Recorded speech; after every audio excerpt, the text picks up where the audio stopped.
السلام عليكم ورحمة الله وبركاته. الحمد لله والصلاة والسلام على رسول الله أما بعد. மரணித்தவர்களை அடிக்கடி கனவில் காண்பதனுடைய அர்த்தம் என்ன என்கிற ஒரு கேள்வி கேட்கப்பட்டிருக்கிறது. அன்புள்ள சகோதர சகோதரிகளே, நம்முடைய வாழ்க்கையில் தூக்கத்தில் கனவு காண்பது என்பது ஒரு சாதாரணமான நிகழ்வாகும். பெரும்பாலான மனிதர்கள் தூங்குகிற போது கனவு காணக்கூடிய வழக்கத்தை உடையவர்களாக இருக்கிறார்கள். பெரும்பாலும் நம்முடைய மக்கள் கனவுகள் கண்டுவிட்டால் அதற்கான விளக்கங்களை கேட்பதிலே ஆர்வம் காட்டுவதை நாம் பார்க்கிறோம். இதை வைத்து கனவுக்கு விளக்கம் சொல்வதை இன்று ஒரு தொழிலாகவே மேற்கொள்ளக்கூடிய பலரை நாம் காண முடிகிறது. குறிப்பாக தொழில்நுட்பம் வளர்ச்சி அடைந்திருக்கிற இந்த காலத்தில் கனவுக்கு பலன் சொல்வதற்காக என்று வெப்சைட்டுகள் உருவாக்கப்பட்டிருப்பதையும் நாம் காண முடிகிறது. அந்த வகையிலே தான் கனவு காணுகிறவர்கள் உலமாக்கள் அல்லது கனவுக்கு விளக்கம் சொல்லக்கூடியவர்கள் என்று கருதுகிறவர்களிடம் போய் கனவுக்கு விளக்கம் கேட்பதை நாம் அவதானிக்கக்கூடியதாக இருக்கிறது. உண்மையிலே கனவுகளை பற்றி இஸ்லாம் என்ன சொல்லுகிறது என்பதை நாம் தெளிவாக புரிந்து கொள்ள வேண்டும்.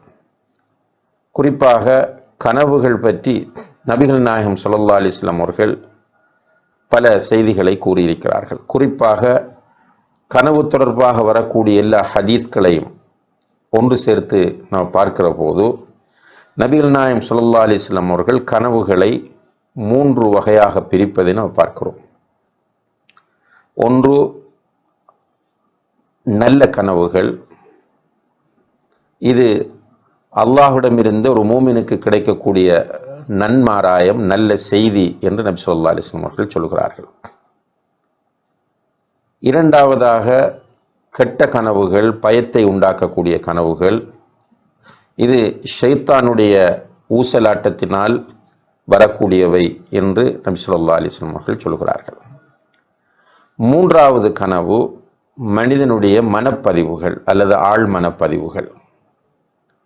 அவனுடைய வாழ்க்கையிலே நடக்கக்கூடிய நிகழ்வுகளை அவன் அடிக்கடி நினைத்து பார்ப்பது, பிறகு அது அவனுடைய தூக்கத்தில் கனவாக வெளிப்படுவது என்று நபி ஸல்லல்லாஹு அலைஹி வஸல்லம் அவர்கள் சொன்னார்கள். இந்த 3 வகையான கனவுகள் மனிதனுடைய வாழ்க்கையில் தோன்றுகின்றன. இந்த கனவுகளிலே நல்ல கனவுகள் வஹீயின் 46 பகுதிகளில் ஒன்று என்று நபி ஸல்லல்லாஹு அலைஹி வஸல்லம் அவர்கள் சொன்ன ஹதீஸ்களை புகாரி, முஸ்லிம் போன்ற ஹதீஸ் கிரந்தங்களிலும் நாம் பார்க்க முடிகிறது. அப்போ இந்த கனவுகளை வைத்து நாம் ஏதோ ஒரு நல்ல விஷயம் நமக்கு நடக்கப் போகிறது அல்லது ஒரு நல்ல செய்தி நமக்கு கிடைக்கப் போகிறது என்கிற ஒரு நன்மாராயத்தை பெற்றுக்கொள்ளலாம். அந்த நல்ல கனவை நம்முடைய கணவன், மனைவி, பெற்றோர், பிள்ளைகளிடம், நண்பர்களிடம் ஷேர் பண்ணலாம். அதை ரசூலுல்லாஹி அலைஹி வஸல்லம் அவர்கள் நமக்கு அனுமதித்திருக்கிறார்கள். இரண்டாவது கெட்ட கனவு ஒன்று தோன்றுவது. இது ஷைத்தான் நம்மை பயங்காட்டுவதற்காக பண்ணக்கூடிய ஒரு ஊசலாட்டம் என்று நபி ஸல்லல்லாஹு அலைஹி வஸல்லம் அவர்கள் குறிப்பிடுகிறார்கள். அப்படி கெட்ட கனவு கண்டு நாம் விழித்து கொண்டால் நம்முடைய இடது பக்கம் 3 தடவை துப்புவது, ஷைத்தானிடமிருந்து பாதுகாப்பு தேடுவது, அவுது பில்லாஹி மினஷ் ஷைத்தானிர் ரஜீம் என்று ஷைத்தானிடமிருந்து பாதுகாப்பு தேடுவது, அதே போல எழுந்து தொழுவது, இவை 3ம் சுன்னத்தாக காணப்படுகின்றன. இப்போ நாம் தூக்கத்தில் கெட்ட கனவை காணுகிறோம், விழிக்கவில்லை என்றால் நாம் அப்படியே அந்த கனவை விட்டுவிட வேண்டியது. காலையில் எழுந்ததும் அந்த கனவு பற்றி நாம் அலட்டி கொள்ளவோ அது பற்றி நாம் யோசிக்கவோ கூடாது. அதே போல் நம்முடைய நெருங்கியவர்களிடத்தில் அதை ஷேர் பண்ணவும் பகிர்ந்து கொள்ளவும் கூடாது. அதை அப்படியே விட்டுவிட வேண்டும், மறந்து விட வேண்டும். இதுவும் ரசூலுல்லாஹி அலைஹி வஸல்லம் அவர்களுடைய வழிகாட்டலாகும். மூன்றாவதாக ஆழ்மனப்பதிவுகள், நம்முடைய வாழ்க்கையில் நடக்கக்கூடிய முக்கியமான விஷயங்களை திரும்ப திரும்ப நினைப்பதனால் வரக்கூடிய பதிவுகள். இதையும் நாம் பெரிதுபடுத்த வேண்டிய அவசியமில்லை. அது நாம் நினைத்ததால் வந்தது என்பதுதான் அதனுடைய அர்த்தமாகும். இப்போ மரணித்த ஒருவரை கனவு காணுகிறோம் என்று சொன்னால், ஒன்றில் அதை வைத்து நமக்கு ஒரு கெட்ட செய்தி சொல்லப்படுகிறது என்றால் அது ஷைத்தானுடைய ஊசலாட்டமாக இருக்கும். மரணித்தவரை வைத்து ஒரு நல்ல செய்தி நமக்கு சொல்லப்படுகிறது என்றால் அது ஒரு நன்மாராயமாக இருக்கும். அல்லது மரணித்தவரை பற்றி நாம் அடிக்கடி நினைத்ததனால் அவர் கனவிலே தோன்றினார் என்றால் அது ஆழ்மன பதிவாகும் என்பதை நாம் புரிந்து கொள்ள வேண்டும்.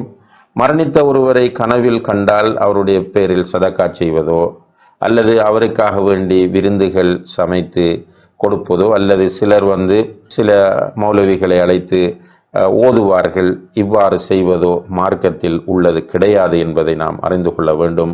வல்லாஹு தஆலா அலம் வ ஆஹிரு தஅவானா அனில் ஹம்துலில்லாஹி ரப்பில் ஆலமீன். எமது நிகழ்ச்சிகளை யூடியூப் வாயிலாக தொடர்ச்சியான பயான்களை பார்வையிட டாக்டர் முபாரக் மதனி ஆஃபீஷியல் எனும் யூடியூப் சேனலை சப்ஸ்கிரைப் செய்யுங்கள்.